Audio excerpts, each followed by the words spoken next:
Oi, pessoal. Meu nome é Tayana, sou professora de ciências e hoje nós vamos falar um pouquinho do sistema reprodutivo dos poríferos. Bom, antes de irmos para o sistema reprodutivo especificamente, vamos falar quem que são os poríferos. Os poríferos, também conhecidos como esponjas, eles são animais aquáticos pertencentes a um grupo chamado Filoporífera. Eles são organismos invertebrados simples. Quando nós falamos que um organismo é simples, significa que ele não tem tantos sistemas ou órgãos elaborados, como, por exemplo, o sistema nervoso, o sistema sensorial. Então, muitas vezes, todo o processo metabólico, que é o processo químico do organismo que acontece somente dentro das células. Então, todo ser vivo que é um organismo simples, resumidamente, ele não tem tantos sistemas elaborados. Geralmente, as esponjas elas são encontradas no meio marinho, embora algumas espécies vivam em água doce. E elas desempenham um papel fundamental nos ecossistemas aquáticos, contribuindo para a filtragem da água e servindo como habitat para diversas outras espécies marinhas. Os poríferos, eles recebem esse nome por ter o corpo recoberto por poros. E são animais filtradores porque a água entra por esses poros cheias de nutrientes e oxigênio, o animal retém de acordo com a sua necessidade e excreta aquilo que não serve mais para eles. Então, nesses organismos, a água entra por diferença de pressão. Quanto mais próximo ao centro da Terra, maior a pressão, então a água entra pelos poros inferiores e ela sai geralmente por uma abertura maior chamada de ósculo. Como foi falado, esses animais, eles também servem de abrigo para outras espécies de seres vivos. E são animais que possuem dois tipos de reprodução.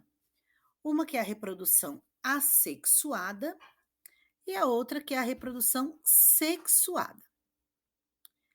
Então, na reprodução assexuada, as esponjas elas possuem uma forma de se reproduzir, principalmente através de brotamento. Então, em algumas regiões do corpo delas, surge uma protuberância e ali se forma uma outra esponja. Essa outra esponja pode permanecer fixa ou, devido a algum movimento, se soltar e se fixar em algum substrato, como nós vamos ver na imagem aqui. Então, aqui nós temos uma imagem onde nós estamos vendo um processo de reprodução assexuada. Quando a gente fala de processo de reprodução assexuada, significa que precisamos apenas de um indivíduo. Então, nós temos aqui na primeira imagem a esponja do mar adulta, logo na sequência o brotamento, e depois a gente vê esse brotinho fixo. Pode ser, como eu falei, próximo ao animal que deu origem, ou também se soltar e se fixar em um substrato. Nós temos também a reprodução sexuada. Uma das características da reprodução sexuada é que é necessário dois indivíduos. Então, na reprodução sexuada, a maioria das esponjas elas são hermafroditas, mas elas não se autofecundam. Enquanto uma esponja produz óvulos, outra produz espermatozoides, ou vice-versa. E aí elas trocam esse material.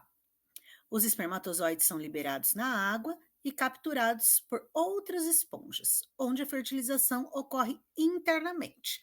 Então, o espermatozoide é liberado na água e ele vai para a parte interna da esponja, aonde fecunda o óvulo. Os embriões desenvolvem-se internamente e são liberados na forma de larvas que nadam livremente antes de se fixarem a um substrato e se desenvolverem em esponjas adultas.